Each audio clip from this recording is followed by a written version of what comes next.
Restructuring of the Constitution is a must, says Akintoye and others.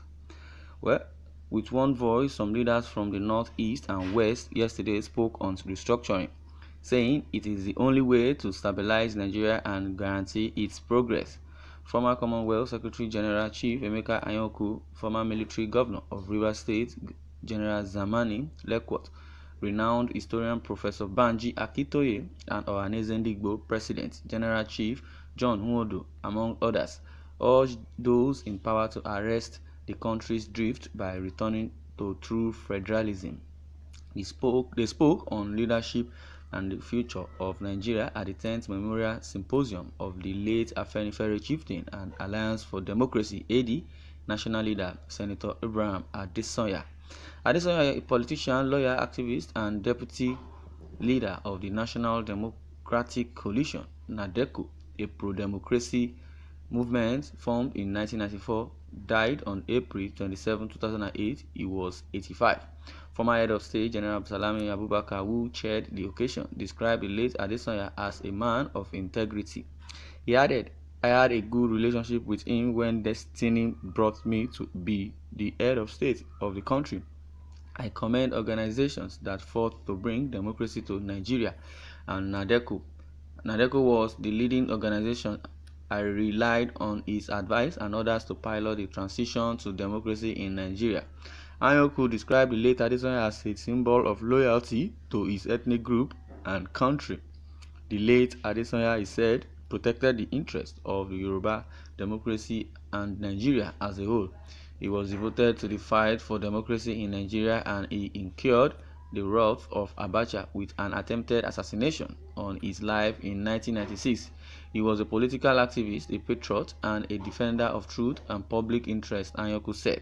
He lamented the killings in some parts of the country and the simmering agitation for secession.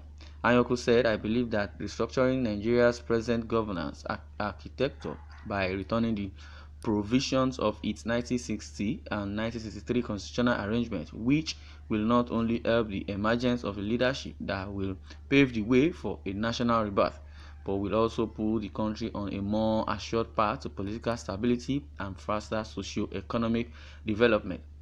I am proposing a restructuring of Nigeria into a true federation of 8 federating units comprising the existing 6 geopolitical zones, plus a restored Old Midwest region and a newly created Middle Belt Federating Unit."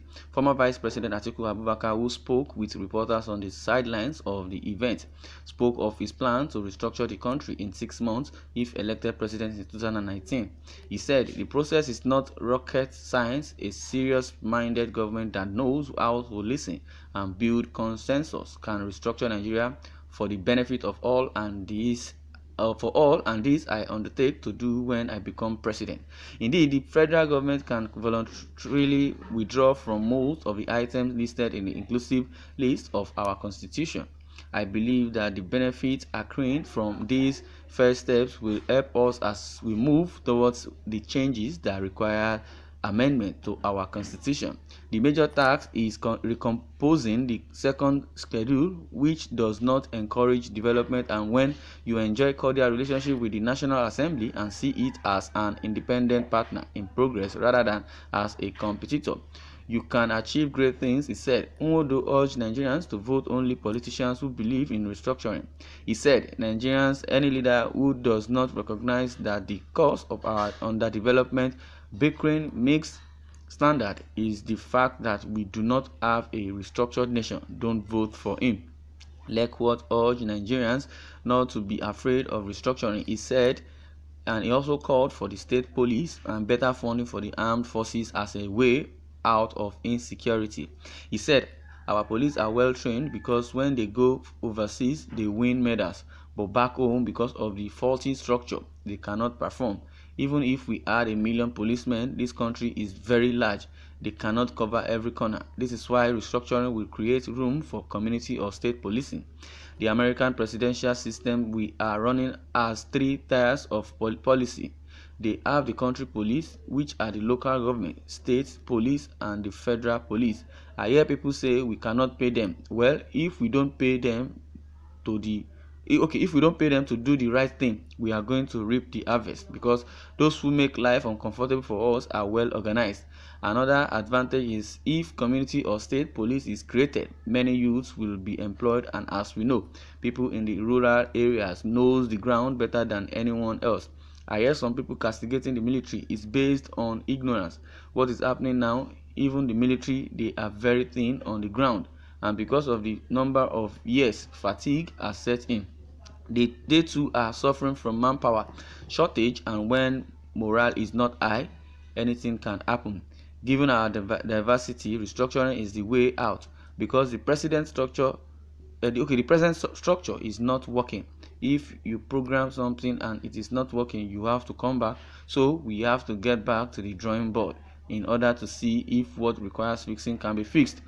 For Professor Akintoye, a historian and former senator, a breakup is imminent if the country fails to urgently restructure.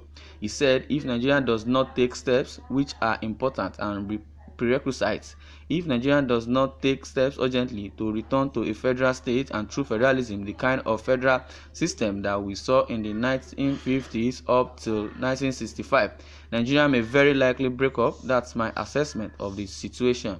I am a historian and I also happen to have been in your politics, but I speak from what I know. Don't say that your country cannot break up. It can.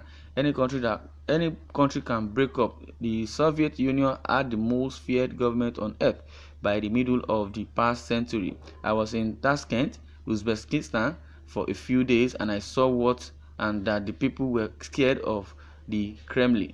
That was in 1982. Less than 10 years later, those people who were scared of the Kremlin were already an independent country. Former managing director of Concord newspaper, Dr. Doyinsola Abiola, urged Nigerians to go back to their roots in their quest for quality leadership. Dignitaries at the event include former President Olusegun Obasanjo, Deputy Governor of Ogun State, Mrs. Yetunde Onanuga, former governors Olusegun Oshoba, Ogun, Chief Gbenga Daniel, Ogun State, and Peter Obi, Anambra.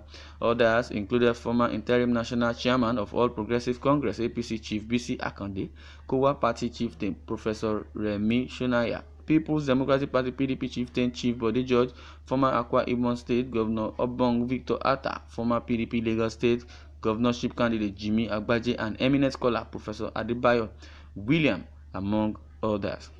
You have heard it all. Those people want restructuring. These people I've just mentioned, Professor Akintoye, Anyoku, Obasanjo, all of them will just be under the disguise.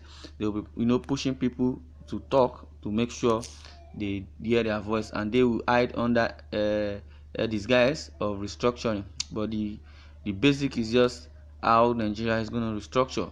According to Prof Akintoye, he said if Nigeria does not deem it fit to restructure, there will be a breakup. If Nigeria deem it fit not to address the issue or reconstruct the constitution, there will be a secession. Well, what is your opinion and your point? I'd like you to share your comments in the comment section. Thank you for listening.